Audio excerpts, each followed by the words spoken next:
നമസ്കാരം. സിതാര മോഹൻ എന്ന യൂട്യൂബ് ചാനലിലേക്ക് ഏവർക്കും സ്വാഗതം. എല്ലാവർക്കും സുഖമാണെന്ന് വിശ്വസിക്കുന്നു. ആദ്യമായി കാണുന്നവരാണെങ്കിൽ I am Sithara Mohan, hypnotic counsellor, mind power trainer, law of attraction coach and psychological researcher. അപ്പോൾ നമ്മുടെ വീഡിയോസൊക്കെ എല്ലാവരും കാണുന്നുണ്ട് എന്ന് മനസ്സിലാവുന്നു. ഒരുപാട് കമൻസും കാര്യങ്ങളൊക്കെ വരുന്നുണ്ട്. അപ്പോൾ ആദ്യമായി കാണുന്നവരാണെങ്കിൽ നമ്മുടെ ചാനലൊന്ന് സബ്സ്ക്രൈബ് ചെയ്ത് തൊട്ടടുത്തുള്ള ബെല്ലൈക്കൻ പ്രസ് ചെയ്യുക. നിങ്ങൾക്ക് എല്ലാ വീഡിയോസും ലഭിക്കും. അപ്പോൾ ഇന്നത്തെ നമ്മുടെ വിഷയം എന്താണെന്ന് വെച്ചാൽ, നിങ്ങളുടെ ചിന്തകൾ എങ്ങനെയാണ് നിങ്ങളുടെ ജീവിതത്തെ സൃഷ്ടിക്കുന്നത് എന്നാണ്. നിങ്ങളുടെ ചിന്തകൾ എങ്ങനെയാണ് നിങ്ങളുടെ ജീവിതത്തെ സൃഷ്ടിക്കുന്നത് എന്നാണ്. ചിന്ത അല്ലേ, നമ്മൾ മനുഷ്യനുള്ള ഒരു കഴിവാണ് എന്ത്? ചിന്തിക്കുക എന്ന ഒരു കഴിവ്. മനുഷ്യനുള്ള കഴിവാണ് ചിന്തിക്കുക അല്ലേ. മറ്റേത് ജീവജാലത്താണുള്ളത്? എനിക്ക് തോന്നുന്നില്ല അല്ലേ. മനുഷ്യനാണ് ചിന്തിക്കാനുള്ള ശേഷിയുള്ളത്. ഓക്കെ, അപ്പോൾ നമ്മൾ ഒന്ന് ഓർത്ത് നോക്കുക. നമ്മൾ സൂര്യൻ ഉദിച്ച് നമ്മൾ ഉറങ്ങാൻ കിടക്കുന്നത് വരെയുള്ള നമ്മളെ ചിന്തകൾ, എത്തരത്തിലുള്ള ചിന്തകളാണ് നിങ്ങളിലേക്ക് വരുന്നത്? നിങ്ങളൊന്ന് ഒബ്സർവ് ചെയ്ത് നോക്കൂ.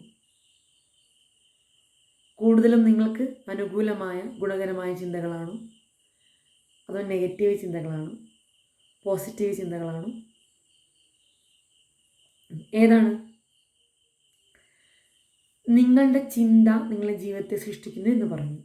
നിങ്ങളിൽ ഒരു ചിന്ത ഉണ്ടാകുമ്പോൾ ആ സമയത്ത് നിങ്ങളിൽ ഒരു ഇമോഷനും കൂടി ഉണ്ടാകുന്നുണ്ട്, ഒരു ഫീലിങ്സും കൂടെ നിങ്ങൾ ക്രിയേറ്റ് ചെയ്ത് പോകുന്നുണ്ട്.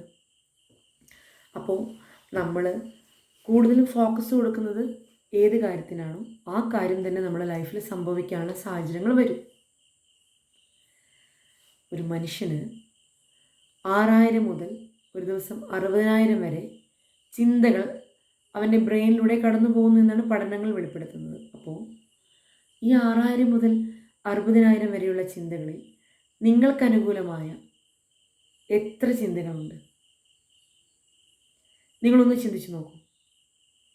അപ്പോൾ ഇന്നു മുതൽ നിങ്ങൾ നിങ്ങളുടെ ചിന്തകളെ ഫോളോ ചെയ്യുക, ചിന്തകളെ നിരീക്ഷിക്കുക. എത്തരത്തിലുള്ള ചിന്തകളാണ് നിങ്ങൾക്കുള്ളിലേക്ക് വരുന്നതെന്ന് നോക്കുക. നെഗറ്റീവ് ചിന്തയാണ് വരുന്നതെങ്കിൽ അതിനെ നമ്മൾ എങ്ങനെ കൈകാര്യം ചെയ്യണമെന്ന് ഞാൻ എൻ്റെ പല വീഡിയോസിലും പറഞ്ഞിട്ടുണ്ട്. റിജക്ഷൻ കമാൻഡ് കൊടുക്കുക. ഏതൊരു കാര്യവും നിരന്തരമായി നമ്മൾ ചെയ്യുമ്പോൾ നമ്മളുടെ ബ്രെയിൻ അതെന്ത് ചെയ്യും? അതൊരു ശീലമാക്കി മാറ്റും. പിന്നീട് അത് ഓട്ടോമാറ്റിക്കലി നമ്മളിലേക്ക് സംഭവിച്ചോളും. അപ്പോൾ നിങ്ങളുടെ ചിന്ത പോലെയാണിത് നിങ്ങളുടെ ജീവിതം. നിങ്ങളുടെ ചിന്ത എത്തരത്തിലുള്ളതാണ് എന്ന് നിങ്ങളുടെ ഇപ്പോഴത്തെ ജീവിത സാഹചര്യം, ജീവിത നിലവാരം നിങ്ങളെ ഓർമ്മപ്പെടുത്തും. എന്തൊക്കെയാണ് നമ്മൾ ചിന്തിച്ചുകൊണ്ടിരിക്കുന്നത്, ചിന്തിച്ച് കഴിഞ്ഞത്? ഓരോ ചിന്ത ഉണ്ടാകുമ്പോഴും ഓരോ ഇമോഷൻ ഉണ്ടാവുമെന്ന് ഞാൻ പറഞ്ഞു.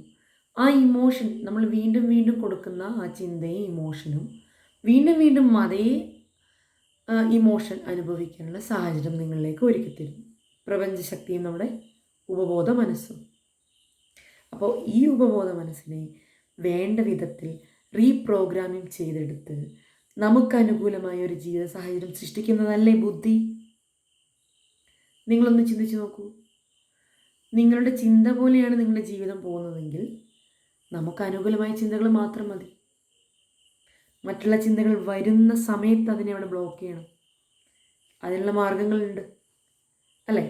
നമ്മൾ പല വീഡിയോസിലും പറഞ്ഞിട്ടുണ്ടത്. അപ്പോൾ അതൊക്കെ നിങ്ങൾ ഫോളോ ചെയ്യുക. നമ്മൾ ചിന്തകൾ പോസിറ്റീവ് ഉള്ളതാക്കി തീർക്കുക. അതാ പറയുന്നത്, പോസിറ്റീവായി ചിന്തിക്കുകയും ആ വികാരം അനുഭവിക്കുകയും ചെയ്യുക. അപ്പോൾ മാത്രമേ നമുക്ക് നമ്മുടെ ജീവിതത്തിൽ വീണ്ടും വീണ്ടും അത് അനുഭവിക്കാനുള്ള സിറ്റുവേഷൻ ക്രിയേറ്റായി വരികയുള്ളൂ. അതാണ് പ്രപഞ്ച നിയമം, നമ്മുടെ ആകർഷണ നിയമം അഥവാ ലോ ഓഫ് അട്രാക്ഷൻ. ഓക്കെ, നല്ല നല്ല ചിന്തകൾ, നല്ല നല്ല ബിലീഫും നല്ല നല്ല ശീലങ്ങളുമായി നമ്മളിലേക്ക് പരിണമിക്കും. അപ്പോൾ അത്തരത്തിലുള്ള ചിന്തകളാവട്ടെ നിങ്ങൾക്കുള്ളിലേക്ക് വരുന്നത് എന്ന് ഞാൻ ഈ ഒരു അവസരത്തിൽ ആശംസിക്കുകയാണ്. അപ്പോൾ ഇന്നു മുതൽ ഒരു ദിവസം തുടങ്ങുന്നത് മുതൽ അവസാനിക്കുന്നത് വരെ നിങ്ങളുടെ ചിന്തകൾ എത്തരത്തിലുള്ളതാണെന്ന് നിങ്ങളൊന്ന് ഒബ്സർവ് ചെയ്യുക. അതിനനുസരിച്ചായിരിക്കും നിങ്ങളുടെ ജീവിതത്തിൽ പിന്നീട് വരുന്ന ഓരോ കാര്യങ്ങളും നിങ്ങളെ എഫക്റ്റ് ചെയ്യുന്നത്. ഓക്കെ, അപ്പോൾ ഇത്രയും കാര്യങ്ങളൊക്കെ നിങ്ങൾ ശ്രദ്ധിക്കുക. ഇന്നത്തെ നമ്മുടെ സബ്ജക്റ്റ് എന്താണ്? നിങ്ങളുടെ ചിന്ത എങ്ങനെയാണ് നിങ്ങളുടെ ജീവിതത്തെ സൃഷ്ടിക്കുന്നത് എന്നാണ്. നിങ്ങളുടെ ചിന്ത പോലെ നിങ്ങളുടെ ജീവിതം. അപ്പോൾ എല്ലാവർക്കും നല്ലൊരു ദിനം ആശംസിച്ചുകൊണ്ട് നന്ദി, നമസ്കാരം.